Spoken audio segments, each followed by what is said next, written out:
Today, Monday, April the 24th, we have a couple of special items here at the beginning. Our first is a certificate of commendation and recognition of a very special young man, Mr. Isaac Iosia. Isaac, if you'll join me at the podium. Councilman Estes, you want to join us? Sure. I'm going to let you stand next to Isaac, it makes me look short. We'll put the rows between two pillars. Isaac, we're very proud of you. I will state for the record, Mr. Iosia, that we can't print these proclamations fast enough because last night, or yesterday, you won the Macaulay Invitational. And we had already had this printed. Sue Zayas, the real mayor, does a great job of printing these up, and so the official one is done. So the next time you come back, we'll have yet another list of accomplishments for you, and we're very proud of you. So today says, presented to Isaac Iosia, the city of Cleveland recognizes your accomplishments at the Tennessee State High School Indoor Track Championship of February the 19th. And as a senior at Cleveland High School, your GPA of 3.796, first place winner of 60-meter hurdles for the State High School Indoor Track Championship with a time of 8.24. A new personal record for you. It reflects a year of hard work and dedication to your sport. Whereas you qualified for the Nationals in Virginia Beach, Virginia, finishing 6th in the nation for 60-meter hurdles. This certificate also recognizes your previous efforts in the spring of 2022, where you finished 8th place, earning all state honors at the TSSAA State Outdoor Track and Field Championship in the 110-meter hurdles with a time of 15.97. And whereas Isaac seeks to continue your academic and running career at the collegiate level, I'll pause, you're being recruited by West Point and Lee University, and probably more to come once they see last night's championship. Whereas Isaac is committed to faith and family while serving others in his sphere of influence, and whereas Isaac Iosia is a superb advocate and representative and ambassador of the city and spirit. Now therefore, Kevin Brooks, Mayor of the city, along with the entire City Council, hereby recognize you, Isaac, for your outstanding achievements and we're presenting you this certificate of commendation and extend our admiration and support in all your future endeavors. Isaac, congratulations. We're very proud.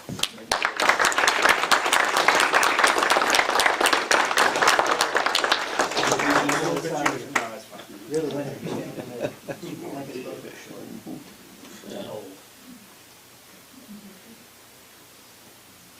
Sharon's last name. Do you see Sharon Ladner? On three. 1, 2, 3. Take one more.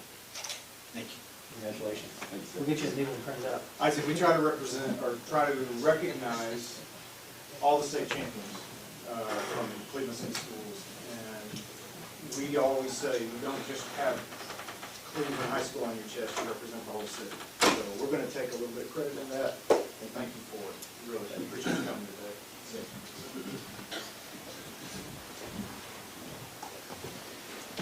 And thanks to your family for joining us. All right.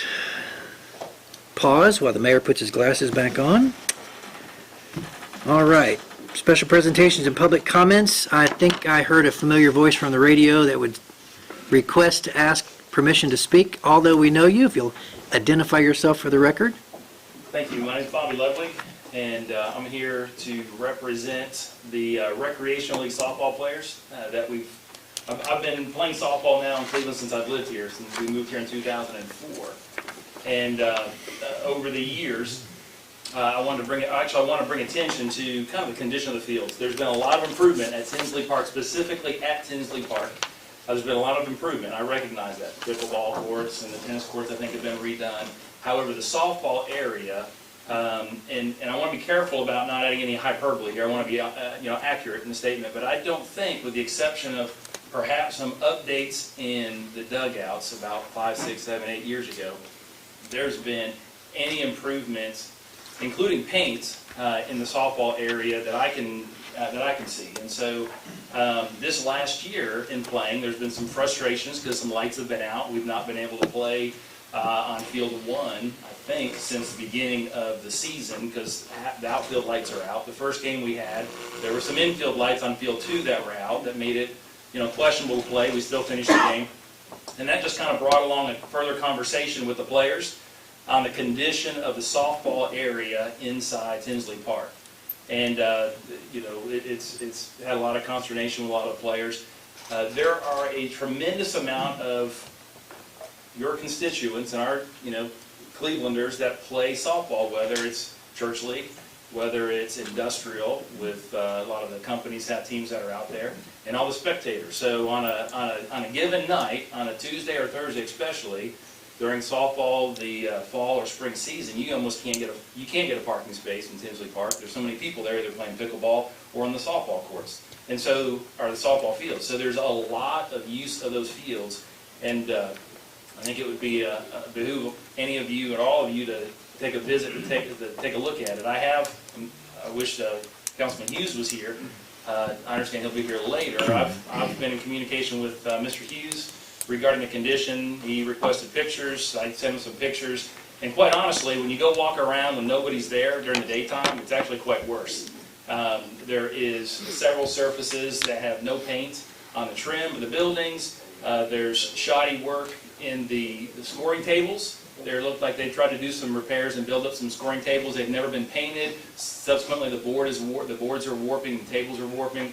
The bleachers that where the spectators sit, under the bleachers, the wood is rotting, coming apart in several sections. There's holes in all the fencing. Of course, the fences are all rusted up and bent out of shape and deformed, but there's actually holes in the fencing right at kid level that are patched with wire. They're not even patched or repaired correctly. They're just kind of spider webbed with some wire in between, right around home plate. So these are all facility issues.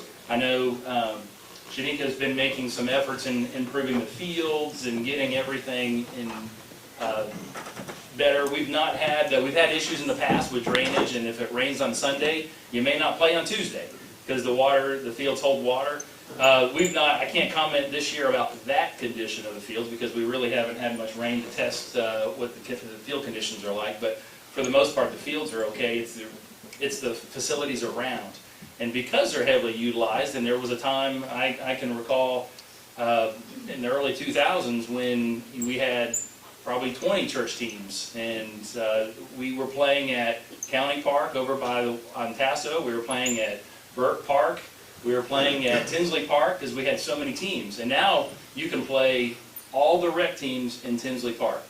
You can play them in one because my feeling is there might be some cycling of that, but I feel that the facilities have just not been at the snuff when it comes to playing softball. In a tournament, now I'm not one of those guys that go and play weekend tournaments and travel all over the place. I play with guys that do, and there's a lot of local communities around us. Collegedale, I think Athens, I think Ray County in Dayton has put a lot of money into their parks and specifically the softball fields, and it draws a lot of comments. So I'm pretty specific here. I play here in Cleveland, and have been for a long time, so I can't make comments specifically on what kind of improvements they have. But it comes up a lot. It comes up it's never usually a good thing when it's mentioned. Anyway, I want to bring this condition to your attention and perhaps invite each and every one of you, if you've not been out to the Tinsley Park, specifically the softball side, walk around, take some notes. Mr. Hughes has some photographs that I think will illustrate the need, not just from a safety, but this is the premier park in Cleveland, and the backside of the dugouts, paint's chipping off the concrete. It looks horrible. It looks horrible. And then there's some, whether it's lights and some equipment, and saw scoreboards. Paul Ryrick got those scoreboards working, but it's probably been years since those scoreboards worked. You might be able to make comment that their one was out. I think they're working now, but last week one of them was out, and that might have something to do with one of the controllers. There's always equipment out, and so I think it's important for you all to be aware of it, hear from the citizens. And when I first made a comment I call in and do the market reports with Steve and made some comments early on when the season started. I probably had about a dozen people, when I walked in the field for the next game, say, thank you for making a comment, thank you for saying something, because, they're expressing it. Hopefully, they've emailed, we've encouraged them to email constructively, send some emails and comments, so you can kind of get an idea, perhaps what the heartbeat is of those that play. But it's been long enough. Like I said, 20 years, I can't remember of any significant improvements in the softball area. And so I think you've gotten your money's worth out of those. It's time to get some improvements done. Thank you, Mr. Thanks for the Ludwig. time. Any comments or questions from members of the council? Thank you, Mr. Ludwig. Thanks. And any other constituents or guests would like to make comments during the public comment section? All right. Yes, sir. Is Feel- this now the time for like neighborhood, or the downtown revitalization comment? Yes, it would be, because that is not on today's agenda. So Okay. although we know who you are, if you'll identify yourself. It's good to see our friend Mr. Goodwill with us today. Welcome. Thank you, council and mayor. We know that the downtown revitalization initiative passed on the first reading 2 weeks ago, and we wanted to just say on the city feels that we're excited about many of the potential opportunities for development that's included in this proposal. The parts of the plan that we're most excited about are the things that align with our mission of improving the lives of the adjacent neighborhoods to downtown, particularly Blythe, Oakfield, and College Hill. In the past, there has been, as you know, a pattern of leaving these neighborhoods and their citizens overlooked by unfulfilled promises. And when we look at the goals of this plan, that there are 9 of on page 2, at face value, each one of these has really great potential, and we believe there are good intentions behind each one. But we want to make sure that the number one priority of this plan remains to be the citizens of the adjacent neighborhoods who have been disenfranchised in the past. In conclusion, we are very grateful for the investments that have been made in the recent past, and hope that this continues in a strategic way to uplift the citizens of East Cleveland. Thank you, Mr. Tomney. Any other comments or questions from the council for Mr. Tomney? All right. Any other visitors or guests would like to address the council during this public comment moment?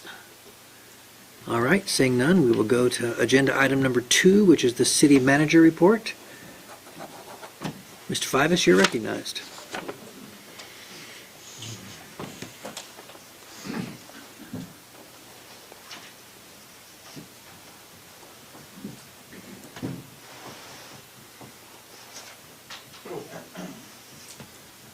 Good afternoon, Mr. Mayor, City Council members.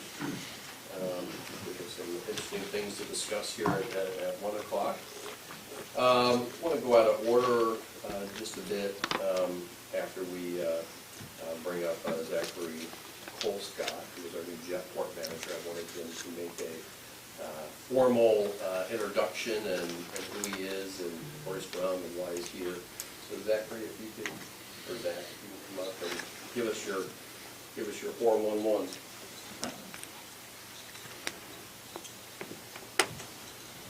Good afternoon, everyone, council members and mayor. I know I got the opportunity to meet almost all of you at the last meeting, so that was nice to be able to at least put a face with some names. My name is Zachary Colescott, or Zach. It doesn't really matter, either or. I'm here today because I am going to be taking over for Mr. Mark Fiddler, who I understand has done a fantastic job for you over the past 10, 11, 12 years. Out here, and the state of the Jetport as it is a testament to what a fantastic job he has done. I feel very lucky to be able to assume that role. Just for myself, I have been in the aviation industry or world for well over 30 years now in one way, shape, or form or another. I am a pilot myself.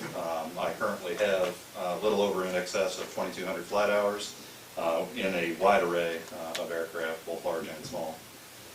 I'm going into my 15th year as an airport manager over the course of 3 airports. I started at the highest public airport in North America out in Leadville, Colorado.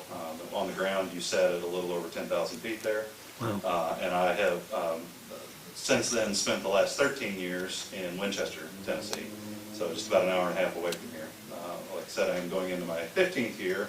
It's not exactly where I saw myself about 15 years ago, but I've really enjoyed the role, and I've really enjoyed pretty much every day that I've spent at it. There have been some outliers there, but for the most part, I really enjoy my position. I am bringing with me a wife of 7 years next month. As a matter of fact, we've been together for a little over 11 years, and a 2-year-old came with me. So he's a challenge, but I love every day with him as well. I don't know what else I can add into that. I've really enjoyed the last month that we've spent in Cleveland. I think I've eaten out more in the last 4 weeks than I have in the last 4 years. Good. Thank you. I've enjoyed stimulating the economy. Thank you. So I look forward to doing it some more as well. So, but happy to entertain any questions or entertain any visits that anybody would like to make Sure. to Jetport. Any comments or questions from the council? I'll just say anecdotally, Zach, welcome. Thank you. I had the pleasure of meeting you alongside Yes. Mark Fiddler a few weeks ago, and I congratulated Mark again on being an award-winning airport manager, and you said you're also getting an award-winning. You're not losing one, but you're gaining one. That's because, awesome. Yes, I was lucky enough to be the recipient of the Airport Manager of the Year in Tennessee, 2018. So I beat Mark to the punch there. So you're not playing second fiddler. I am not playing second fiddler on this game. No, he's playing second fiddler. I like it. I like. Well, we're thankful that you've joined us. We think that we are the best small airport in Tennessee. You certainly have a lot going for you. Well, That is correct, and I'm not saying that just because I'm, airport manager of the year 2018, but I have actually, I've known Mark quite a while. Now, I didn't just meet him recently. I've known him for many years now.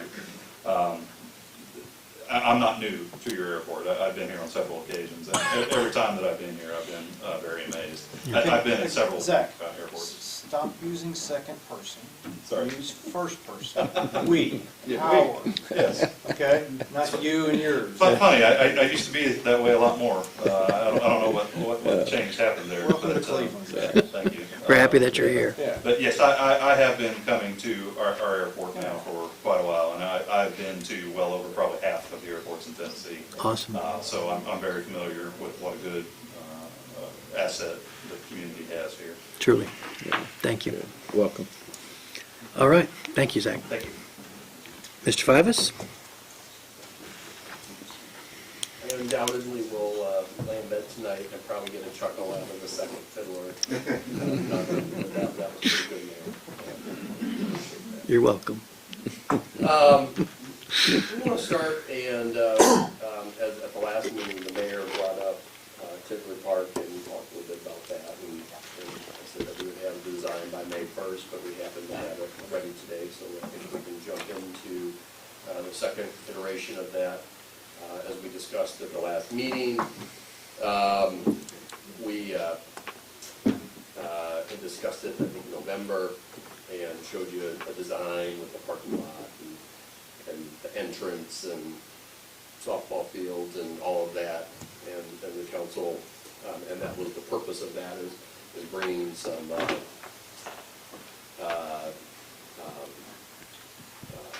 options for the council, and you asked to add some, Pickleball Association asked for some additional courts. And so we have looked at that. It was a little more difficult fitting them in the right place. We tried several different options, and I think we finally landed. So I would want to show you what we're thinking, and of course, this is the purpose of this is to get feedback, and if there's alterations or changes, we're happy to address some of those. So what you have here is the new design.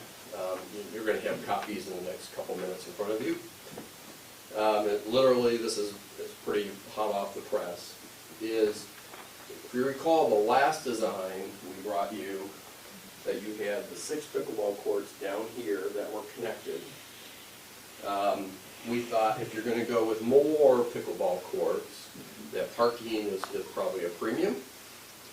So we have relocated some of those pickleball courts and placed them on top of what is now softball field 4. And with that, we would add 18 additional courts.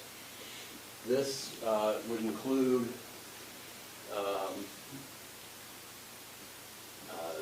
these, but also this area would be kind of a center pavilion area.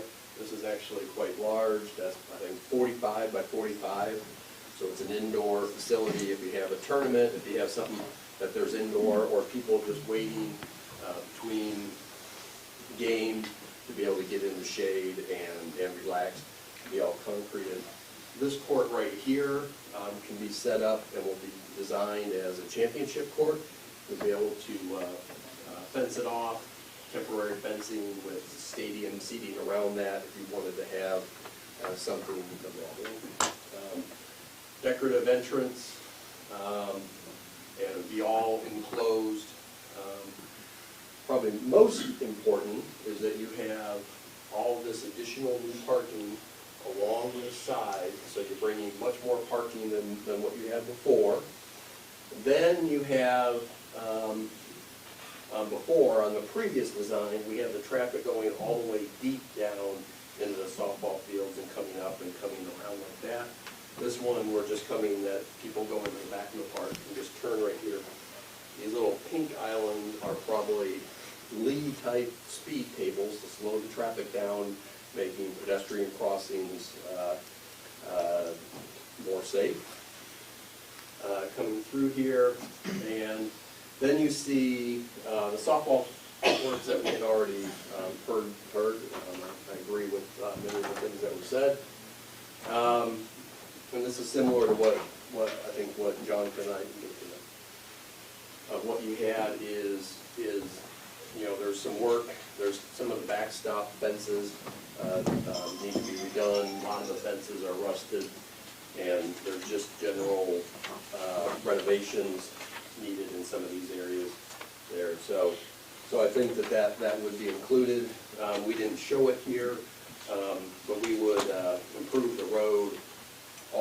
This sidewalk right here would go all the way and wrap around to the greenway and redo the road all the way to the entrance, which we all know needs to be redone because it's in great shape.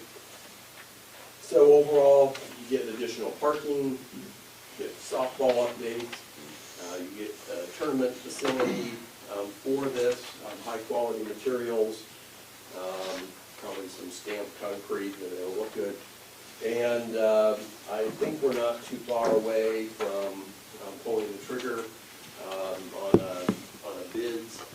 We would obviously contract out a lot of this work to have to be able to do. The parking lot poses some challenges. It's a lot of people, well, why can't you just go and repave that? The issue, and many of you, if not all of you, know that underneath that parking lot is you have some big digesters, because it used to be an old wastewater station. That a lot of that degradation out there is because of the future use in the poor soils. We could go out and we could put some asphalt over that, but we think within, what do you think, Jonathan? A couple of years, everything would come right back. So what we're going to do is that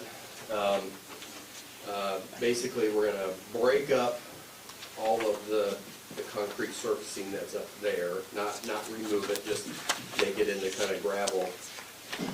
Bridge it with some pug.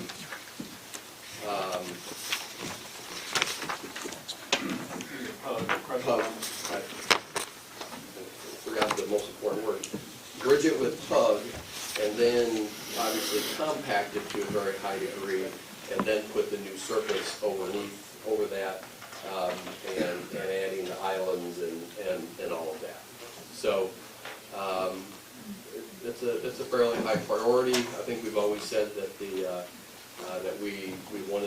to provide tournament fields for beginning of '24. That's our time, not beginning, but spring of '24. And that's our time frame, and we're happy to address any questions or thoughts. We have not shared this with any of our friends at the softball association or the softball league, or with the pickleball association.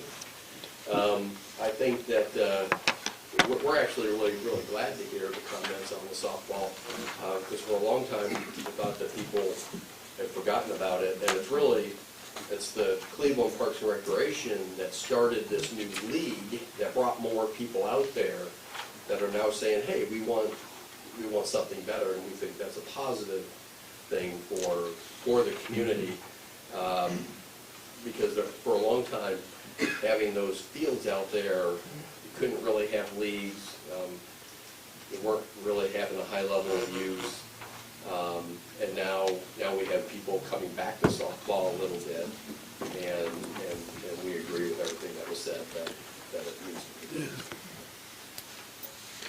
Joe, you mentioned this would be spring of '24. What about the issues that the gentleman shared with us a few minutes ago?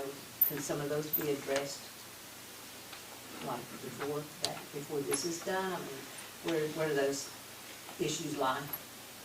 The issues out there, I mean, there's probably some small things that can be done. It's a complete rehab. I mean, you're gonna have to take down a lot of the fences and a lot of the backstops, and it'll be shut down for a decent amount of time. So we would be looking at that being done after this season, or? Yeah. I mean, we would get through these playing seasons, if there's things that are certainly unsafe or have an issue, we have a responsibility to take care of those. But a lot of the renovations will require the field to be shut down. And you know, in between there, when they're shut down, we'll go and we'll probably paint everything, and you know, there's some things that just need to go away, and we'll probably take some of those things away and go from there. Joe, is there renovation? I think it's great. You got a great asset out there with the fields and everything. The pool, is that something to be considered too, to be renovated, to bring people back out there, that the public use the pool at Tinsley? I think that's a whole nother conversation. I mean, I think that's and we can, going through our budget process, we can talk about that. You know, when we've talked about doing an inside-outside pool, which I'm not sure that would fit there. I think it's something that we know that's coming, but it is not part of this plan. You keep it on the radar and keep it posted as we go through the process. Yeah, I mean, there's no question that it's out there, and I think that pool has a lot of the same issues that the softball fields have, and we've all heard that, and we just need to find out. The difference is that it's a multi-million-dollar reinvestment that we need to make sure that for 40 years that we do it in the right place, that we have that all teed up. It's up and running for this summer, though, right? I think they're working towards that. They've been out there. I don't know if you, Patty, do you have that, is that thing fired up? The pool. We're working on it. Are the pumps fired up? We can't fire them up until we get the water. Okay. So they're putting water in. What's the total investment of this, what we're talking about doing right here? Joe, do you have any idea? Or is It's in the neighborhood of about 1.7 million. Does this initial start have lights for the new pickleball courts or no? Yes. And we'll be able to, because the softball fields out there have lights right now, is that we're looking at options of obviously taking down the old wooden poles but reusing some of those lights. They're Musco lights. The lights out there are when they were put out there, top of the line lights, and Are they LED lighting, or do you know? they're not LED lighting. But Do you not think it'd be better when you do it, just replace all of it? We don't know yet. Yeah. I mean, that's just an option of, you know, having some of that. But I mean, you're talking, I don't know if that Musco product, you're talking about all the fields can be upgraded, or is that completely redoing the lights? If you redid all the lights, you're probably talking another $1.5 million. If they can be retrofitted, that's a no-brainer, but I don't know if they can or can't be. Councilman Webb, you had a question? I did. The existing pickleball courts remain there, correct? Oh, yeah. Okay. And the new courts, are any of those undercover? They're not. But Joe, can you kind of lay out the timeline that you're talking about from when you start completed? Yeah, and I'm going to touch on your question. No, I for a second, didn't mean that we looked at the covers, and what we're doing is that there would be, after the fact, as a second phase, to do that.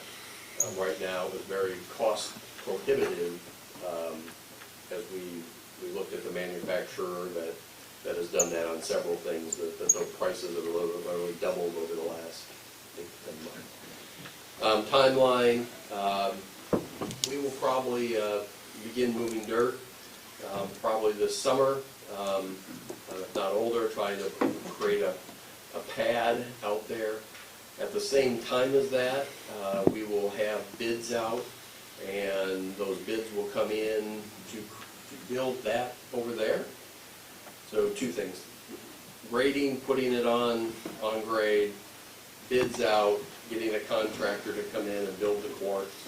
And that should be sometime mid to late summer that you would get those bids.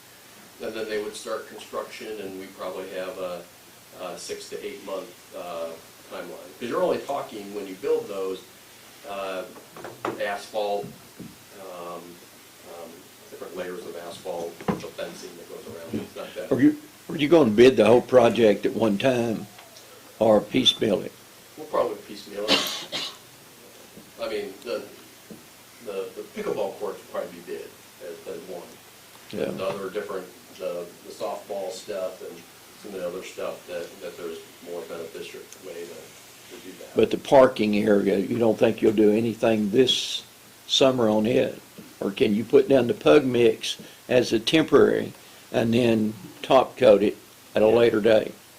We will probably wait on that until you get through September, because the park will essentially be closed.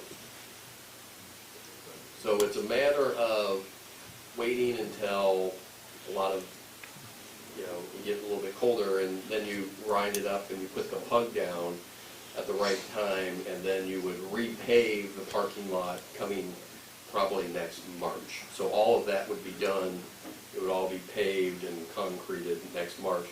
And the reason for that is trying to keep the highest level of activity out there through these times. I mean, I think that would be catastrophic to shut down, you know, the dog park and all of that stuff. So you're looking at spring of '24, complete, ready to go. Mr. Fivas, I'd like to follow up on Councilman Mays. That lowest bright pink box, just lateral from the pickleball courts, right in that turn, there is a catastrophic sized pothole right now. I was going to say, if we could get that kind of, because someone's car is going to get stuck in it if it's a small enough car. We'll do that. And then I got some anecdotal comments about not just the lights that are older, but even some of the new lights at the new pickleball courts. Not all of them are 100% operational. I hadn't heard that. You heard that, Patty? They put in the lights that have been ordered that were not operating, they put them in last week, and when they put those in, they're not working, so they've had to reorder. So, not wanting to wait until spring of '24, there is some current lighting issues that I think we might need to address somehow as soon as possible. Yeah, I mean, but that's gonna be fixed. Yeah. And the issue with the lights that we heard, that you have a Musco manufacturer, they're the only ones that can really work on their lights. And we noticed them, gave them notice several weeks ago for that. So it's not us. April 7th, when we called them. Yeah, April 7th. And so we're just waiting for them to come and take care of the softball issues. That, my understanding, except for the first little bit time before that, all the games have been switched to the evenings, the other 2 courts, and I don't think any games have been canceled because of the lights. Okay.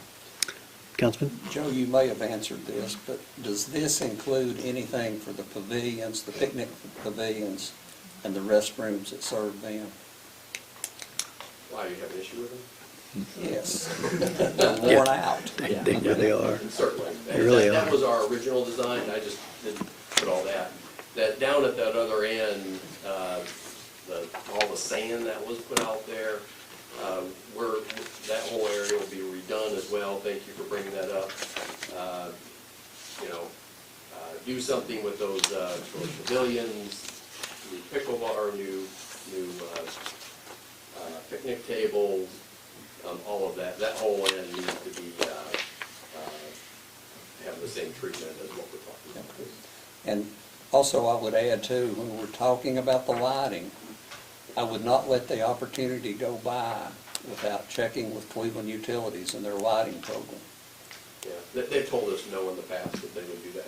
Did they tell us no, or was it too costly? They told us that they don't do sports lighting anymore. I was not aware of that. But he said yes. They weren't doing those. Okay. Yeah, because we would have done the original lights with them. And Mr. Fivas, maybe one of the companies that have reached out to us about redoing lights and making them cheaper and LED, to Councilman May's point, maybe one of those companies could help us come up with a new LED plan. Musco, any sports recreational field across the country, I mean, they are the biggest and the best. I mean, they have substantial, and we're looking at lighting also for some of the soccer fields, is that, we need to bring them in, and we'll ask the questions about how you can upfit those and what do you need. Councilman May is correct that LED is from a energy and actual brightness standpoint to do that. But we'll bring those people in, and right now we're just trying to get the lights up and going at Tinsley, and evidently at the pickleball court, but that's a different contractor. And then you'll start seeing stuff out there, because we can work on the pickleball stuff without causing any adverse effect to the entire facility, and hopefully that's close to being done, and then at some point we'll close in October, November, December, January, pave in March, put all the landscaping in, and be ready to go. That's our goal. Okay. Do we have a bid package ready to go out? Yeah, it's close. We just got the plan first, so they didn't want to, but they've got some quantities, but if we got. Our bid pack, we bid out the other ones, so it's basically just changing the quantity. Okay. Any other comments or questions? I think I'd like to follow up on Councilman Cassidy's comments too about the pool and aquatic center. Vice Mayor, we went on a little tour around to some fellow cities a couple of summers ago. We had a van ride where we visited some other cities, and there were some really great architectural drawings presented to the council. And since we are in that budget process, I'd love for us not to forget about that, whether it's at Tinsley or whether it's somewhere else in our city. I think the Cleveland Aqua Tigers and some other folks are keenly interested. They're following the pickleball progress, and they're keenly interested about our aquatic progress as well. Yeah, we have a option for funding that you'll find in the budget that will be on point to that. Perfect. Great. Any other comments from the council? Great. Thanks. Looks like Cherokee Hotel. Well, thank you very much for that, and we have copies, and I know that Tracy and Martha are still here, we'll give you copies. And I don't know if you have any copies, extra copies. And for the softball folks, I think there's one still here, we'll give you one if you want to. So, moving on, and then we're in the park area, that Mosby Park, give you an update on Mosby Park. We're going along well. We did some sodding. The Bermuda is starting to slowly come in. This rain later this week will probably be a godsend to help us bring that in. The pavilions, if you haven't been out there, I think they look gorgeous. The fences, to a great degree, are in. There's a few areas that weren't constructed the way that we need them to be constructed, that they'll come back and review them. And we hope to pretty much, we have landscaping to put in. We still have the arch. Brian, when's that arch coming in? It's fabricated and ready, so anytime. Okay. So those things are on its way. We've heard concerns about emergency access. When the parking lot is all done, emergency will be able, if there's something to pull right up to there, and they have access to all the way to the playground. I don't think there's necessarily an issue from an emergency building access standpoint. It seems like there was another issue. We have plaques. We have plaques that are here, and we have not put them up yet.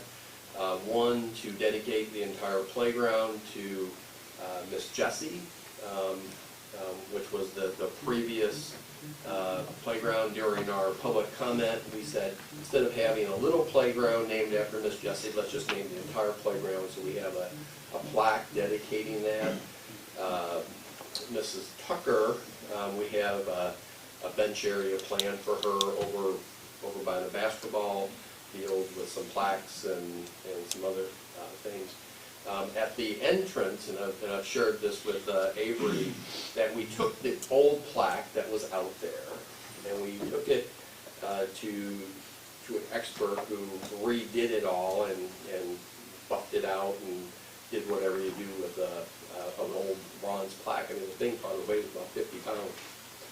And it looks just gorgeous. So it's the original plaque that it will go right when you're walking into, there's gates, and there's going to be an arch.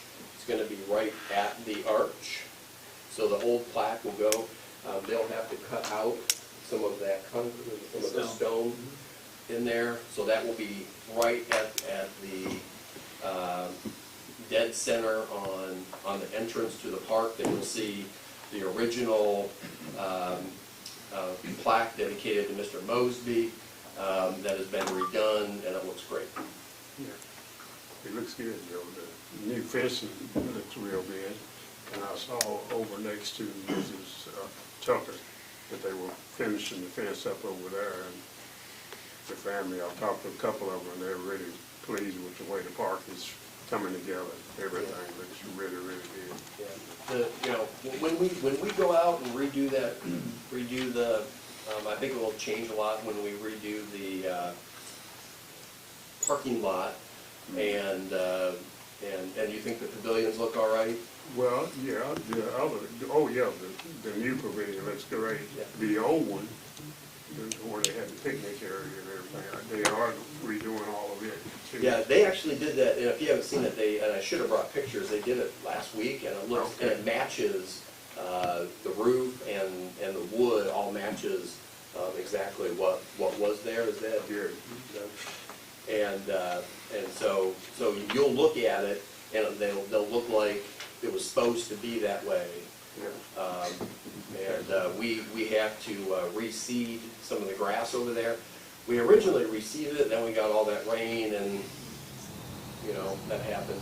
So that will be all reseeded, and everything will be pulled together, and landscaping will come in when. We're getting the package together now, so this, within the next couple of weeks. Yeah. So we hope to have a re-grand opening from the original movie park coming out there. This, I'm going to forward it to you. Right before the work session started, all of us got an email, forwarded it to you. Brian, I'll forward it to you as well. I think you covered the one piece. The other piece that was in the email is just security access through the fence, that there's some type of a gate structure on the fence. I'll let you look at it and go from there. Anecdotally, I was out there Saturday. It was super crowded. There was Friday afternoon, everybody really neat. And I did not check for electricity but it's there, right? It's coming. It's coming, okay. It's been ordered. Thanks. That's big. Thank you very much. And Brian, I'll send you that. I'll forward you that. And I think we have 10 new picnic tables, green picnic tables going out there. And 4 benches, so so everything will be new in those regards, and I think it's going to be, stand against any park that we have in the community. It's going to be nice once all the finishing touches are put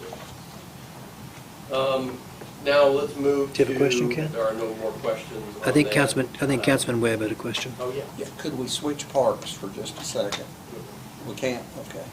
The Blythe Oldfield Park, when we're talking about reseeding and resodding, you and I were there Saturday, and obviously there's an issue there in the soccer area. I don't know if we've already passed the time this year that we can do anything about that or not, but do we have any kind of plan on how to get that back where it's in usable condition? It's in usable condition now, it just doesn't have grass. It just doesn't have grass, and most soccer fields are not played on bare dirt. You'd be surprised. Well, it had grass at one time. Yeah, we reseeded that in the fall, and I think just like a lot of lawns out there, this last fall reseeding, because we hit that dry snap that went through October as it didn't take very well. We're looking at our options. Our options that we've been, to answer your question, yes, we know that it's an issue. It's such a wonderful looking facility, and we hate that is there.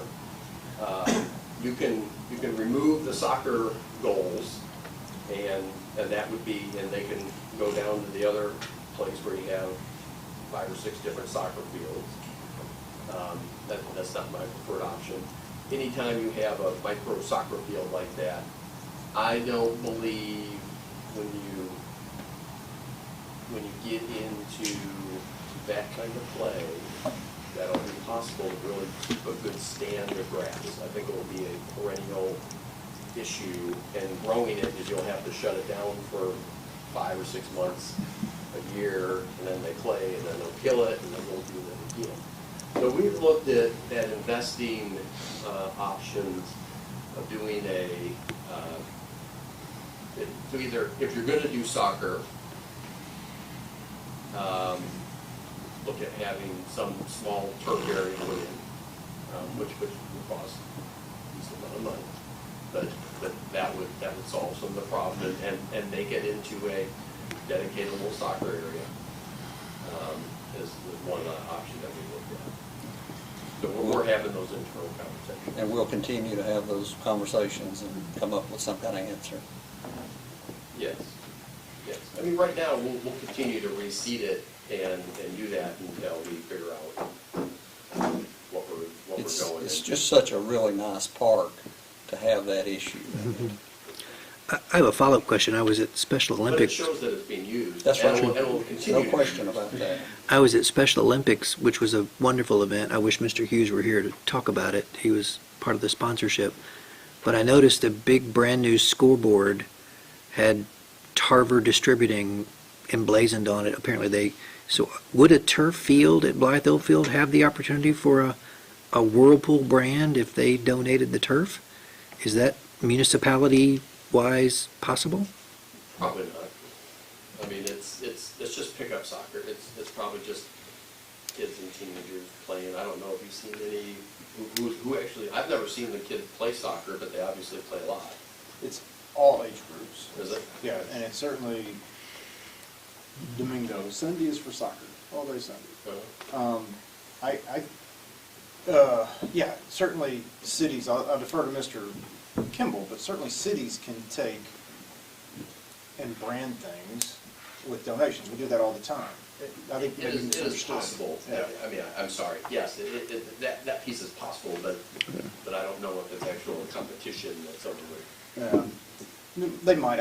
I would say if we are going to add turf out at the soccer complex, bid it out together. Because if somebody's going to come in and put in a turf field at the soccer complex, it's easy to put in a mini field in another park. I like the idea of turf, and I don't know how to say this cleanly, but sometimes like you build it and they will come, or you see where they are and then you accommodate. Kind of like pickleball. I think we're always behind a little bit behind on pickleball. Well, we found it's there, it's excellent. Let's accommodate it. Would be my thing. It's kind of like waiting to build the sidewalk to see where the paths develop. Yeah, old school qualitative research. Yeah, where are the paths and then you can build the sidewalks.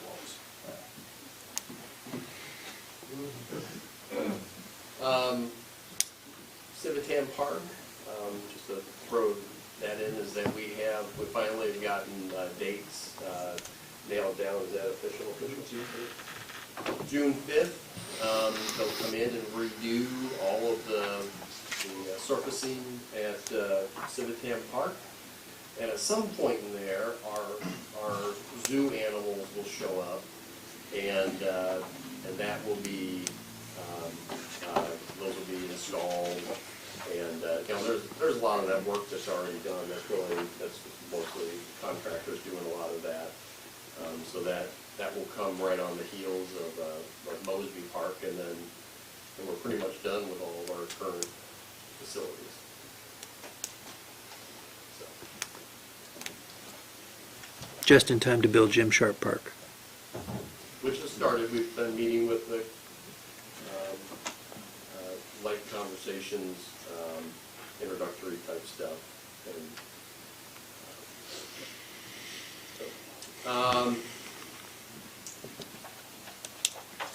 we do have an Arbor Day event this Wednesday at 12 noon at the Blythe Old Field, and you can all come and inspect the bald spot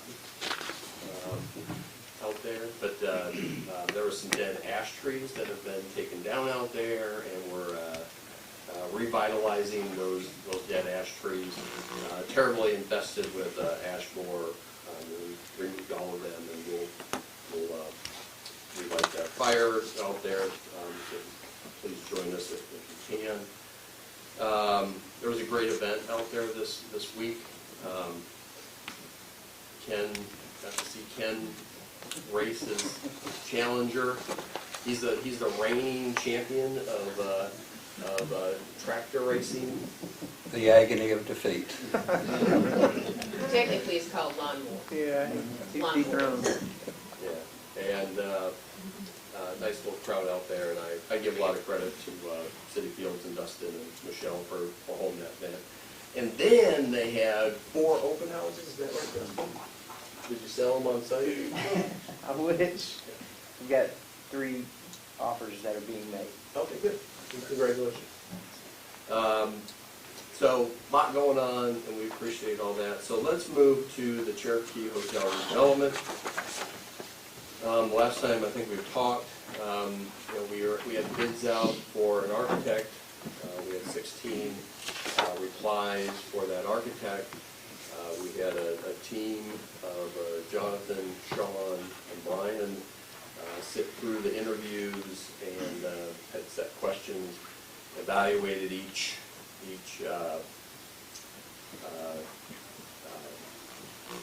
application and proposal, and a number of them that were extremely good. Probably 6 or 7 of them could have all easily have done the work. So today we're bringing what their recommendation is based off the story for our Cherokee Hotel redevelopment architect. They can talk a little bit about their issues. I think that this is the person that will be, or team that will be working with on a daily basis probably for the next year. The cost that they, we had kind of a benchmark of cost. It was within our, what we expected. The time frame for being ready to go next spring is April. Late spring. Late spring. And that's to be able to start bidding and all that stuff. And which I think meets what the council had indicated is to be under construction in spring of 24. And we're going to introduce, Brian's going to come up and introduce MHM. And then we're going to talk about the architect. And then, I'm not going to come, but then we have a demolition plan that, what that is when we came and we had some asbestos out there. When we did that and we started doing some light demo on our own, and we found between the floor sub-bases there was more asbestos, which we didn't have the capability, obviously the legal capabilities to take care of. So we worked with another architect, and they came up with a demo plan on what needs to be removed from the building to kind of have a blank canvas for when they come.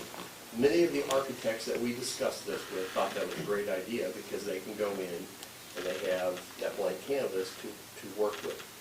Importantly, that this demo plan, and it's quite expansive, there's a lot of plaster ceilings that have water damage over the years, an overflow in the upper floors, drip down, and there. All of that has to be removed. This demo plan includes scraping all of that off, all of the electric, all of the plumbing, all of the showers, all of the toilets,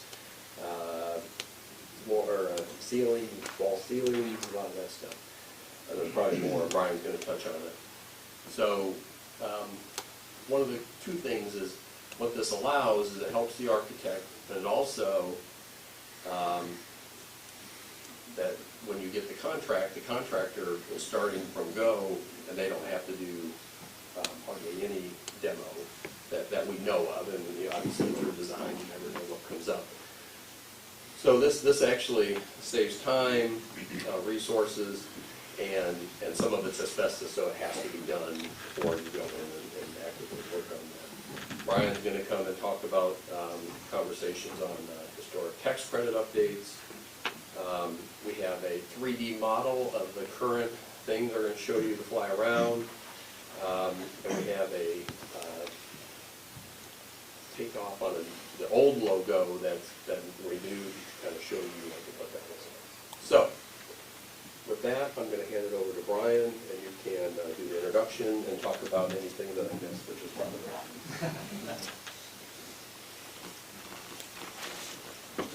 All right. Well, we're very excited about the way the RFQ process went. That's the request for qualification. We, we're all very excited about the project, and we knew there would be interest. I don't think we were prepared for as much interest as we have. So getting 16 applicants at the caliber that we received is a testimony to the project, I think. That it's, a great project, and there's a lot of interest and support. Everyone we spoke with was highly supportive of it and thought it was a great redevelopment. So, we're off to a good start with that. So through the RFQ process, we narrowed it down to a top group, and then after that, we interviewed them and rescored again, and confirmed that the highest was MHM. And we were lucky today to have John Thurman, who would be the principal in charge of them. And so I just want to have him come up and talk about his work, and then after he's done, I'll update you a little bit more on the rest of the project. So. I've got your, Oh, nice, okay, great.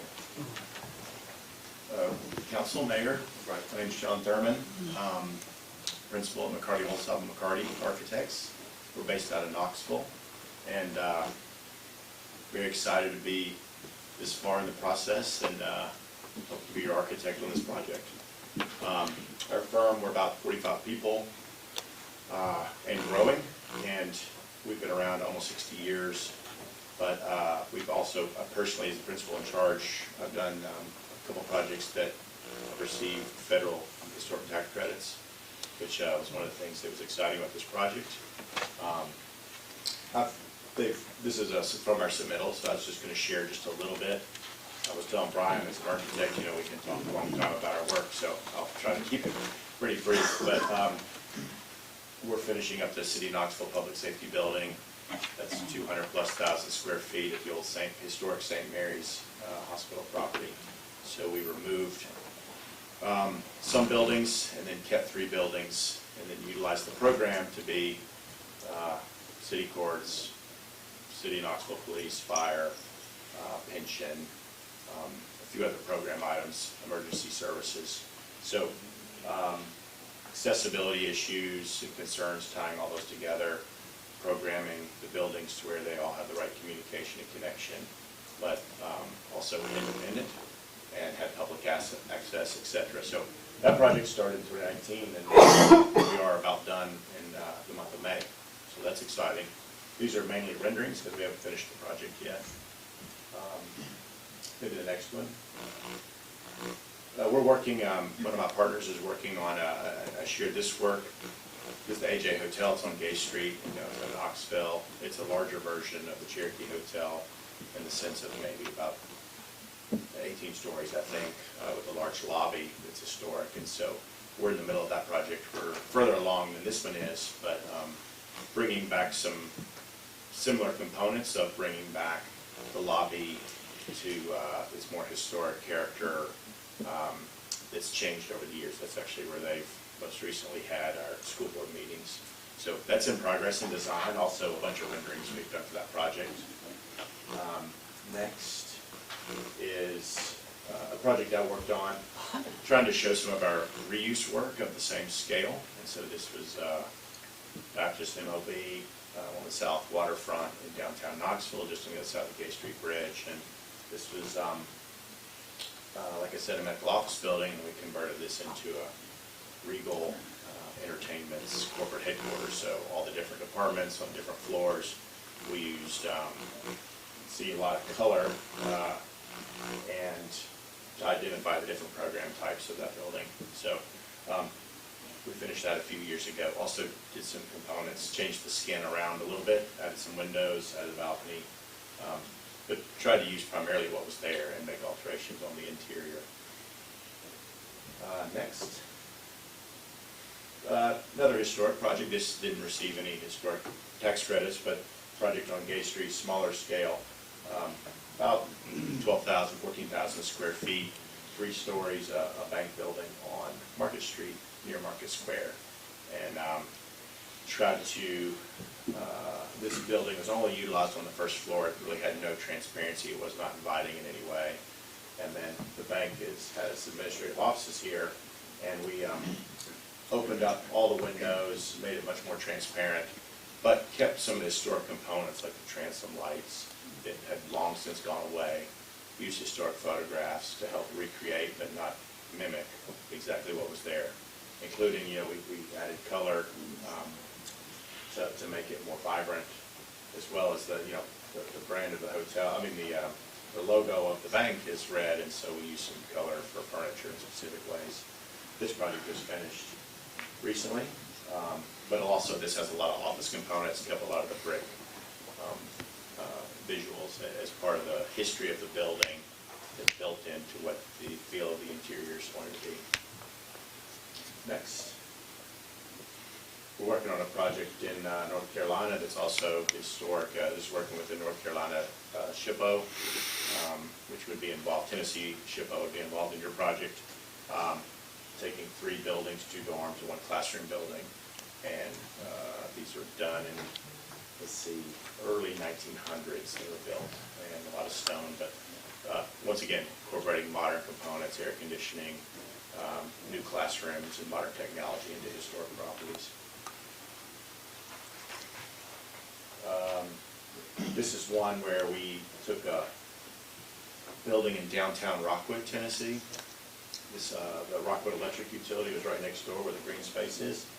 That was an old furniture building, and we used the existing facade because of the natural, it was all brick, had a lot of detail that the community really liked, but the back of the building was not structurally sound, and it also was not just functioning properly for the right use of the building. So we designed the building to keep the front, and then also this building, similar to some of the goals of this project, will have has a community room, has a board area for the utility, but also its offices, drive-through, etc. This project is working through sustainable goals through LEED certification. But also, historic front, more modern in the back. It was to sort of show the difference in the new and the old. Anyone?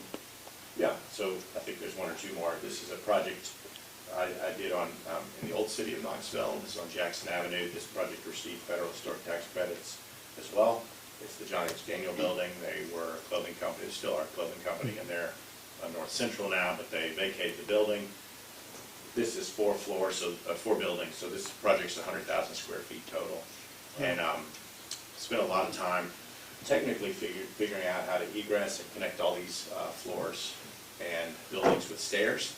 I can't remember the total unit count, but it's all apartments, they're rentals.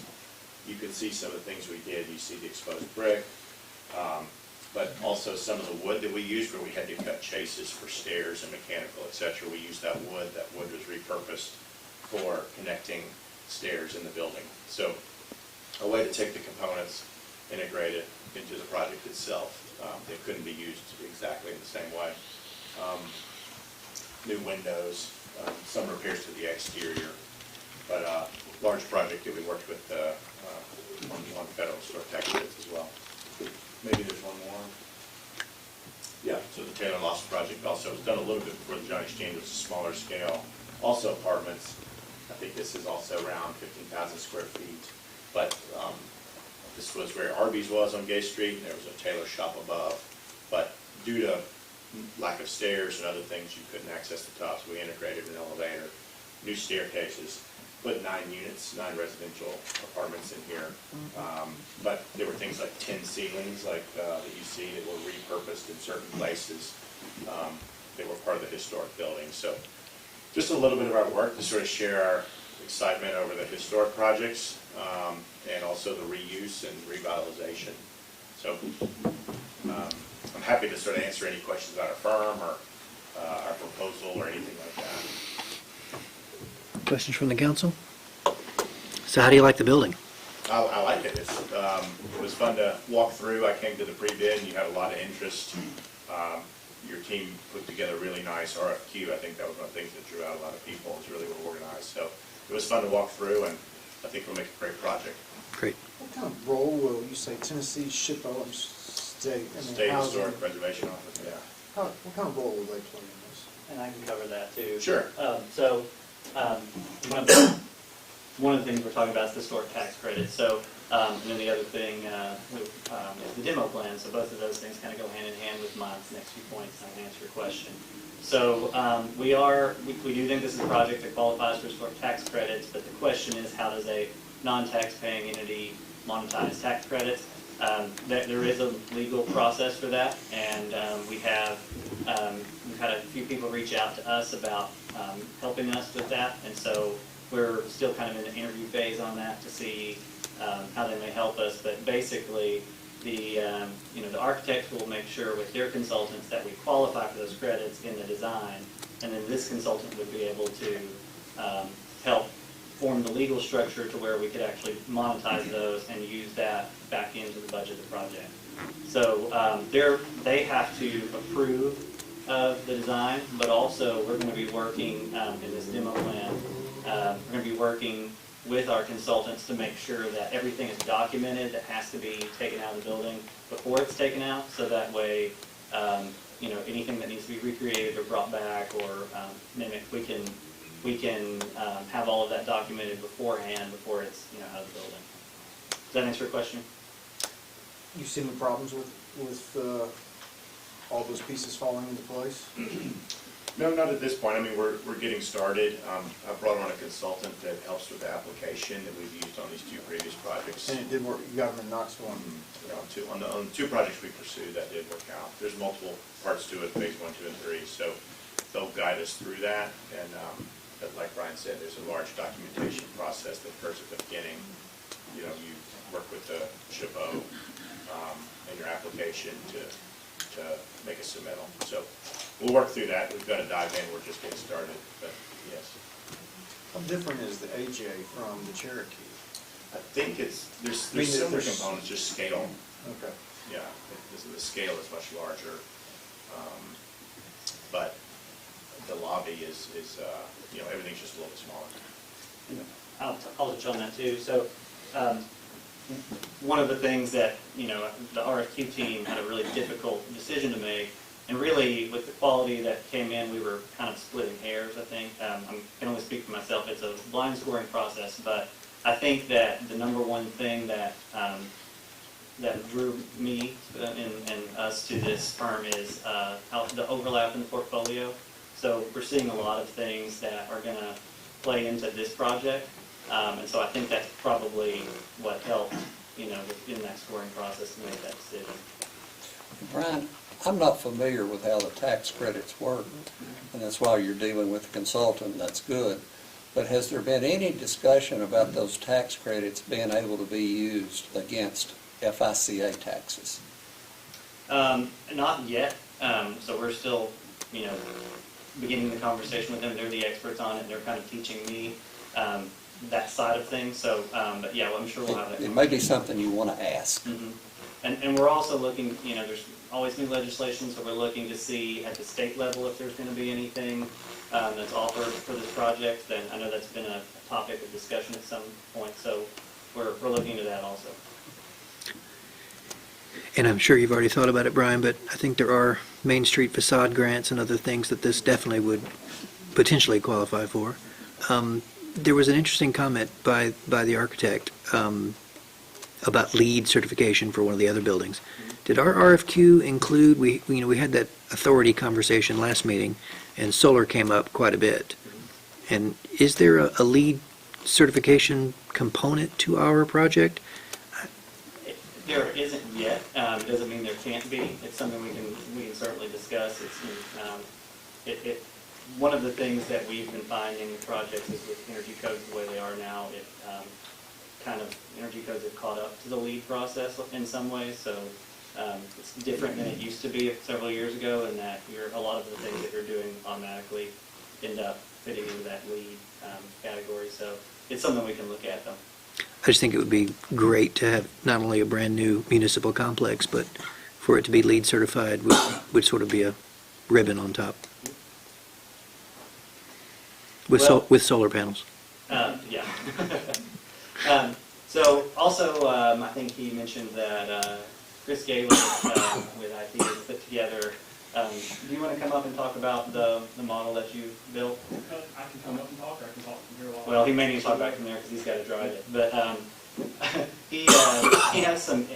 Is it one intern or one intern? And he helped build an exterior current condition model using some drones to provide an interactive 3D view of the building as it is now.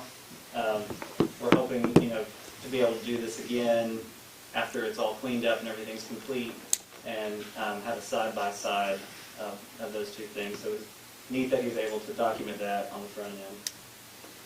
Yeah, so it's basically, it's a 25-minute flight is what it took, but that 25-minute flight turned into 10 hours and 45 minutes of processing on the background to make this. It was 1,232 photos that were collected and stitched together. And we tried to get the area surrounding it so that we could really kind of catalog the progress before and after. And It's pretty high resolution. You'll notice it loads kind of slow. You will notice distortion in the windows and things like that. That's just from the angles of the plot.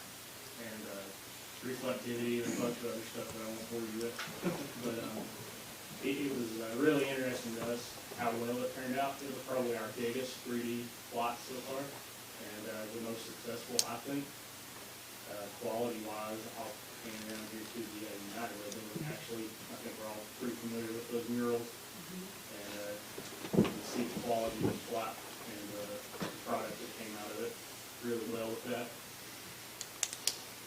One of the other interesting features of this is you can actually measure off of it, since it is a 3D model. And so if I go to the front of the building here, I can pull a line anywhere across the front of the building, and it will give me those measurements in whatever units that I want to see there. The area like that as well. But yeah, it was a neat project for us, and one that seems to be turning out to be a little more beneficial than we originally thought it might be. And so one of the things that we did was to create, we had this model, and we were able to zoom in close to some of that high-level detail that you don't see at the street. You could possibly see it if you hung over the side of the roof, but I wouldn't recommend it. So we zoomed in on that, and from that we were able to, if you'll pull up the logo, to trace that and create a logo for the project using the ornament that's on the building. So we're going to be, kind of introducing that in some of the documentation for the work. And if you'll go to the next picture also, we're kind of combining that ornament with, this was the original invitation for the grand opening in 1928. Really? So we were able to get this from the history branch of the library. So they have a crest with the C. Of course, that C was for Cherokee, and now that C is for Cleveland. So we were able to take some of the, the coloration, the styling from that, in addition to the ornament that's on the building, and create a new City Hall logo. So we're very excited about the project and getting started. Can you go back to the building crest? Could you show them where the C is? Yeah, so if you can see, there is a C in there already. I see it. Yep. Lower on the street, there's an H and a C for Hotel Cherokee, and then up at the top there was the C. So. Can you reverse this H and the C and make it City Hall? Get out there with the chisel. So do you have any more questions for me about the demo package? It's fantastic. Or anything like that? I love that Margot found you the original invitation like that. Yeah, we're excited about Clearly, that. March 20th is going to be a target date. Yeah. That's what was on the invitation. Why are we doing the demo package now? Yeah, so that's a good question. So one of the things that happens in older buildings when you get into these projects is you put out a design, and then you go in and you start doing the work, and then you find all the things you didn't know about after you've already had your design. We think it's both advantageous from a timeline standpoint and a budget standpoint to expose everything now, make sure we know exactly what we have. We think we have a good understanding because we've poked around in there enough to see what we've got.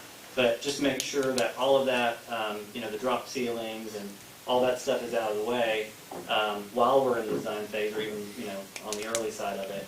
And then that way, anything that comes up can be factored in from the beginning. So, like I said, we do need to kind of talk to the Historic Preservation Office as we do that to make sure we don't take too much out before they have a chance to see it. Obviously, we don't have any plans on taking out anything that can be saved as historic. The goal is, of course, to restore and keep that, but they don't know what we have until they come and document it for themselves first. So before we get too far in, they're going to want to see everything exactly in its current condition and take those pictures, and then we'll take care of it from there. But we've talked to several firms at this point now, and then of course MHM, and they all agree that that is a good process to go ahead and start with that light demo work. See if the council has any more questions for John. Yeah. John, what's the best part of that building? Good question. I like the lobby, and I know we have some work to do with, one of the existing or early original stairs was removed, but the marble, the wood, the entry, I think bringing that back will be a nice space, especially for the community. I see that being a nice use for that is a gathering space. So I like that a lot. Yeah, I mean, it's really robust. I mean, the concrete structure and the way it's been built is very sturdy, so that's also good. It's a good question. So will that give you other options you can do for different floors, or, I mean, have you visioned that yet, or have a vision for that, or y'all just still on the preliminary to figure Just out? still very preliminary. Okay. Working with Brian and his team on exactly how many offices, meeting rooms, what the exact spaces are gonna be. They've given us a good preliminary, and, all new systems in terms of mechanical, electrical, and plumbing, but we haven't had a chance to start laying it out or even really fully digesting all the needs yet.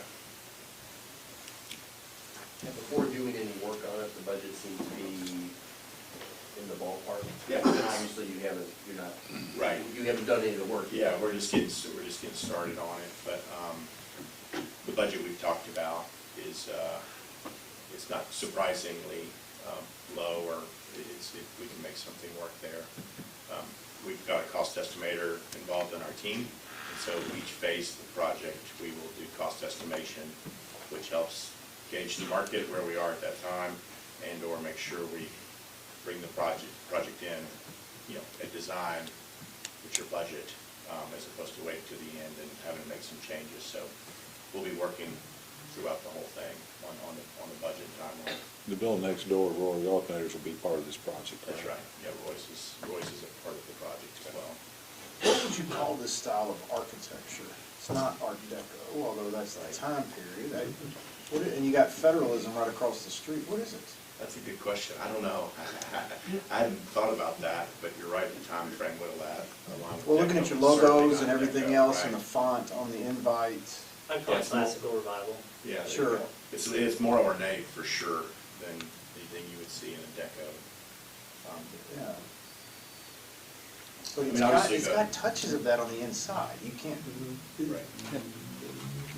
Yeah, obviously, the most money and energy was spent on the interior, the lobby, because the other spaces are pretty straightforward as hotel rooms. One thing we didn't recognize until fairly recently is that the punch out on the left side of the building is not original to the building. Yeah, so we have an aerial photograph from 1928, I think it was right at the same time. And that section right there was built after the original, but in investigating it, we know it's also still very, very old. So one of the things we're doing is taking some of the... Like 2 years later or something? Well, maybe, yeah. We don't have, the drawings or anything, but we've been working with the history branch to get all of the documentation. And there are news articles about when a new manager would take over and that kind of thing. And there was an article in around 1933 about some changes that were being made to the dining hall, some improvements. And so we think that's off of what would have been the dining room. We think, based on the fact that all the walls are still plaster, the brick looks to be the same, the materials, the type of construction is the same. So we know it had to have been built around the same time period.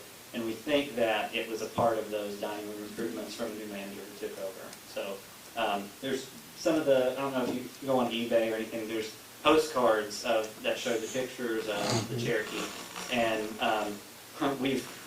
I'll check it from time to time, and we've seen several, and we look for postmarks on them to see what the oldest one we can find is, because they're pictures of interior. And there are pictures from the 1930s, and we know that they're from that because it was sent, it's stamped, that show that dining room with a different wall treatment than it had when it first opened in 1928 based on the description. So I think that was all part of that same update, about 5 years after opening. Brian, what do you see that area being? We're still looking into that. The previous function for that would have been part of the civic space, so it's right off of that dining room that was open to the lobby. All of that would have been, gathering space, and certainly being in proximity to that, it's going to have some sort of connection to that. One more last question for John. What do you think is the biggest challenge from preliminarily on when you guys get your team together and start working at that? What are we looking at as far as challenges?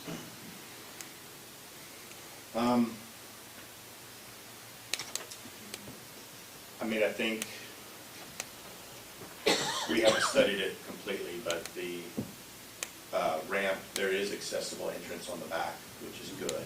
I do, speaking of the pros to the building, I do like the monumental entry. I forgot to mention that, but it's obviously not accessible, which will be a large part of this project. So that's there. I think that's good. That's not as much a challenge as could be. I was going to say that you're obviously going to be integrating new systems in this building, but just from talking to the team, there's a lot of space in the hallways and things for ductwork. There's already a sprinkler system in there. One challenge, I think,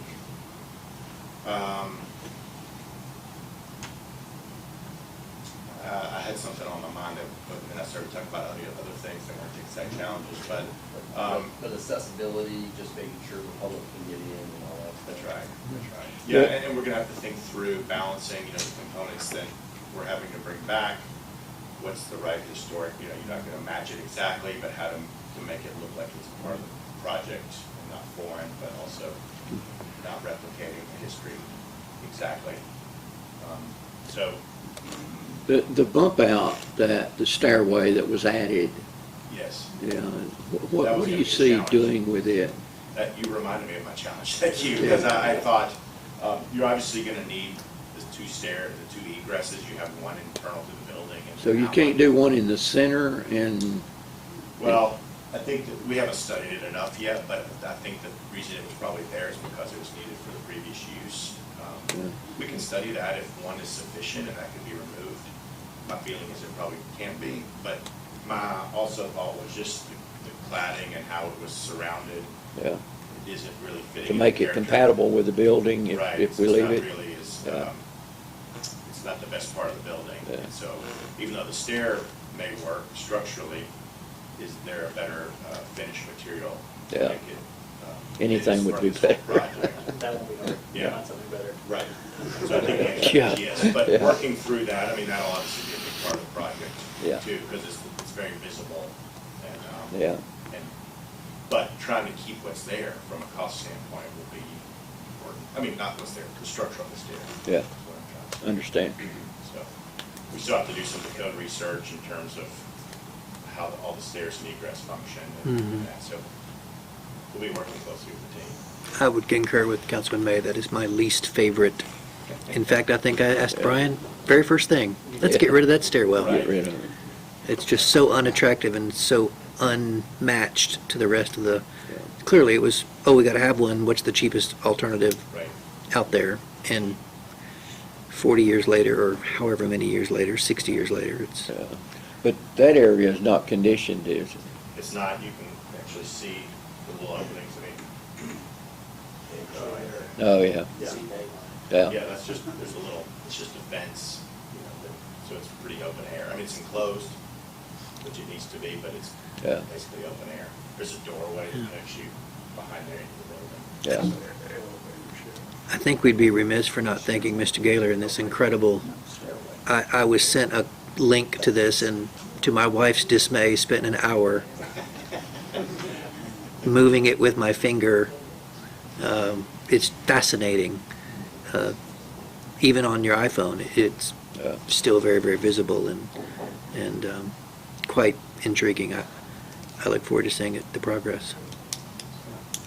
Good Thank you. questions. Now, the outside of the building, we'll be able to clean it up to make it look better than what, how do you do that? Well, I mean, there'll obviously just be some cleaning in general, but we need to evaluate, tuck pointing is removing a bolt mortar that's not solid anymore, and so there may be some tuck pointing in your matching grout.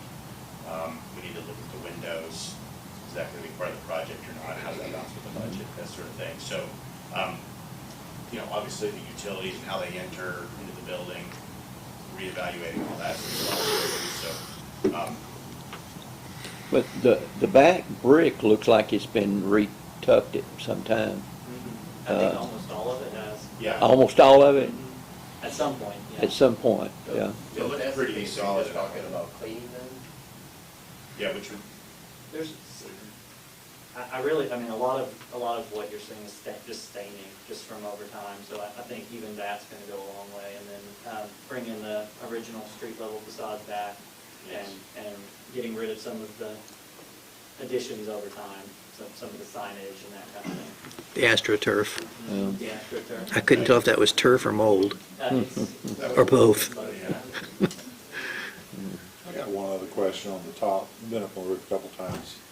On the front of it, it actually kind of goes back. Is there a reason for that instead of going straight up? I mean, it tilts back a little bit. It's kind of weird when you stand up there and it's. Oh, yeah, it's on there. Yeah, yeah, Yeah. you can see it. when you're Yeah. standing up there, it's very. Is there a reason for that as far as architect or?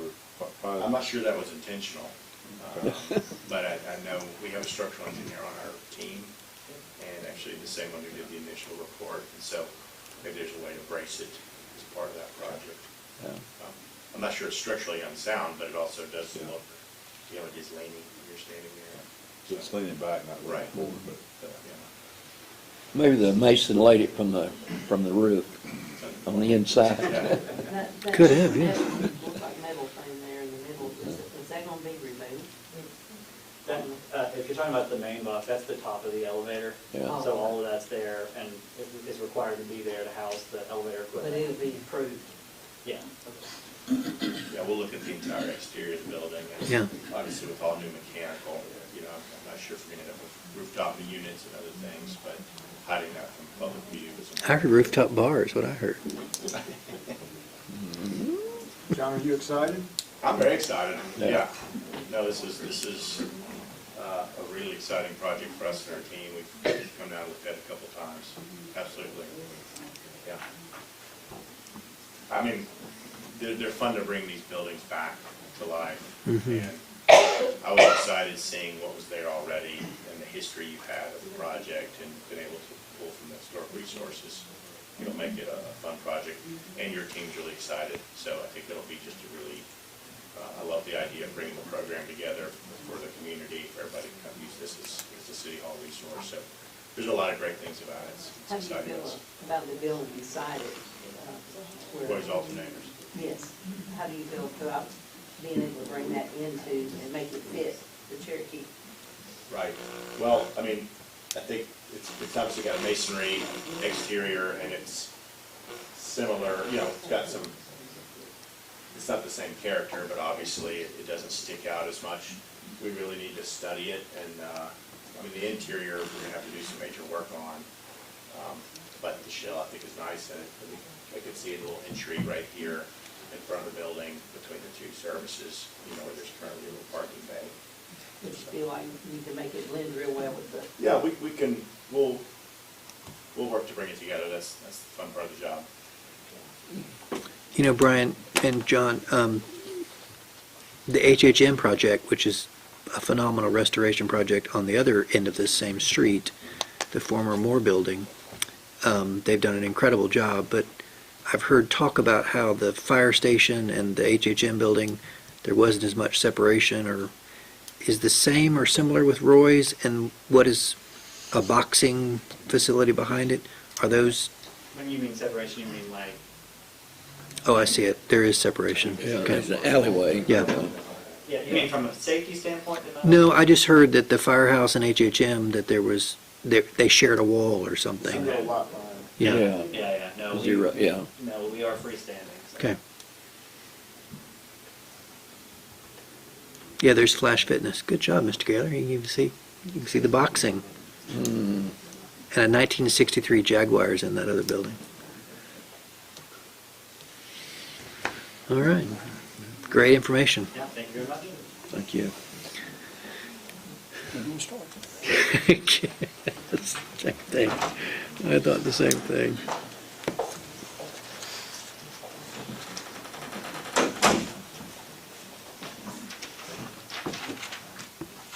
Mr. Fivas, I think that brings us to a review of our agenda, and I will poll the council to talk about if we want to save our reports and give us a little bit of a break between meetings. Yeah, Great. yeah, I need a break.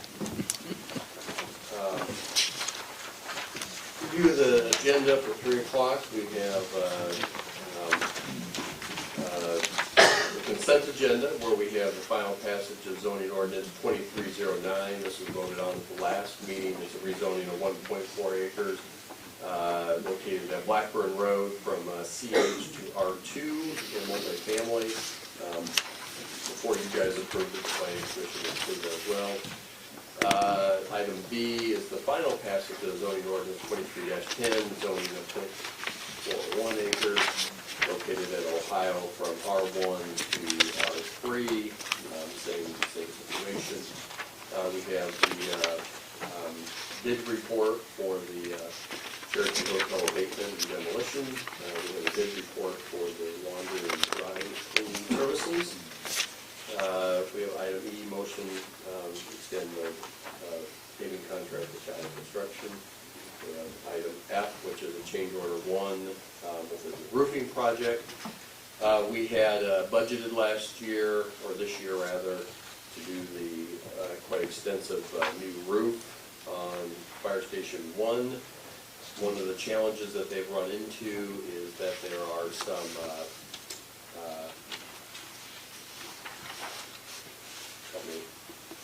skylights. That the skylights, the seal between them, they're working on there, and they haven't been able to get them to seal, so I think that this would fix those issues and be able to create the seal. So we would prefer to do the roof and it's still not to be leaking, which is a failure if that happens.